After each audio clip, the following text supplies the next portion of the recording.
فاروق اعظم رضی اللہ تعالیٰ عنہ جب واپسی لوٹے تو ابھی چند مرحلے ہی چلے تھے، چند میل ہی چلے تھے کہ ایک بستی آ گئی، خیموں کی بستی تھی۔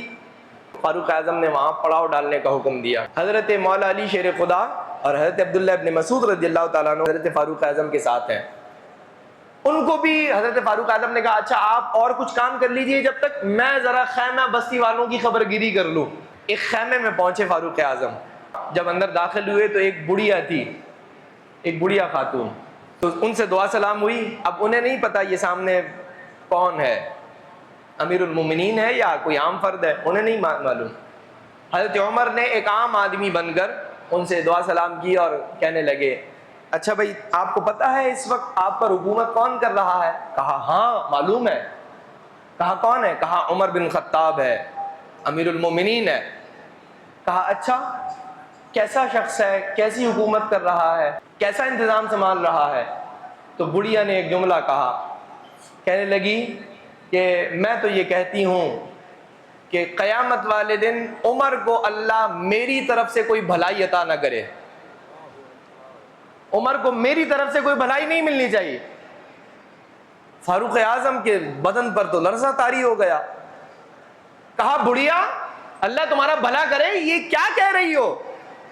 ہم نے تو سنا امیر المومنین بڑا اچھا آدمی ہے اور آپ کہہ رہی ہو کہ جناب اس کو اللہ کوئی بھلائی نہ عطا کرے۔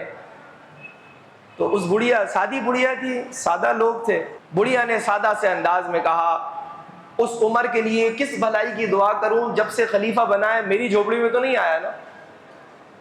حالانکہ حضرت عمر وہاں کھڑے ہیں، بڑھیا کہہ رہی ہے کہ میں اس عمر کے لیے کیا بھلائی کی دعا کروں، اس عمر کو اللہ قیامت والے دن میری طرف سے کیوں بھلائی عطا کرے کہ جب سے خلیفہ بنا میری جھوپڑی میں تو نہیں آیا۔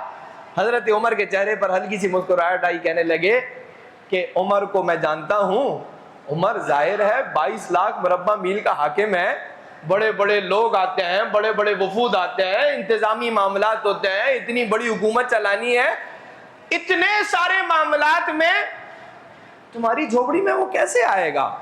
تو وہ کہنے لگی اگر عمر سے ملاقات ہو تو بس اسے اتنا کہہ دینا کہ بڑھیا کہہ رہی تھی کہ اگر خلیفہ بن کر میری جھوپڑی میں نہیں آ سکتے نا تو تمہیں تخت خلافت پر بیٹھنے کا کوئی حق حاصل نہیں ہے۔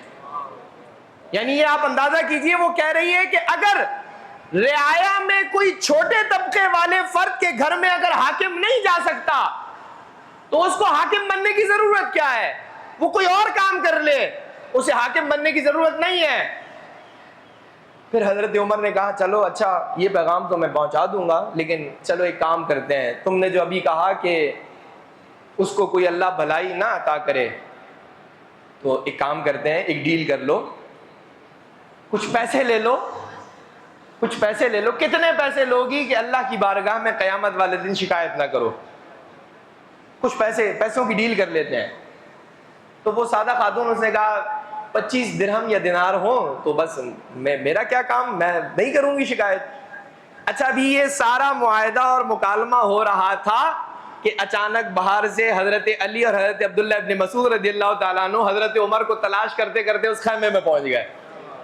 جیسے ہی مولا علی شیر خدا نے خیمے کا پردہ ہٹایا، عمر بن خطاب کو وہاں پایا تو انہوں نے سلام کیا اپنی طرف سے، السلام علیک یا امیر المؤمنین، اے مسلمانوں کے امیر تمہیں سلام ہو۔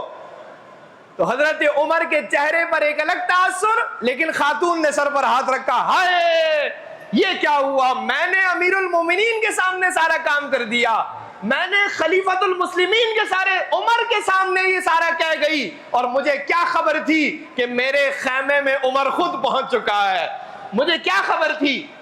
حضرت عمر کو کہنے لگی معذرت چاہتی ہوں، مجھے نہیں معلوم تھا تم عمر بن خطاب ہو، میری ریاست پر ایسا حاکم ہے جو میرے خیمے میں پہنچ گیا، میں معذرت چاہتی ہوں اپنے الفاظ پر۔ حضرت عمر نے کہا نہیں معذرت تو میں کروں گا کہ اتنا عرصہ ہوا خلیفہ بنے، مجھے دیر ہو گئی تمہارے خیمے میں آتے آتے، مجھے آج سے پہلے آ جانا چاہیے تھا۔ لیکن ہم وہ جو بات کر رہے تھے کہ جناب پیسے لے لیں، تو کتنے پیسے چاہیے؟ کہا نہیں کوئی پیسے نہیں، آپ نے کہا تھا 25 درہم یا دینار، کہا ہاں مولا علی شیر خدا کو کہا کوئی کاغذ شاغذ ہے؟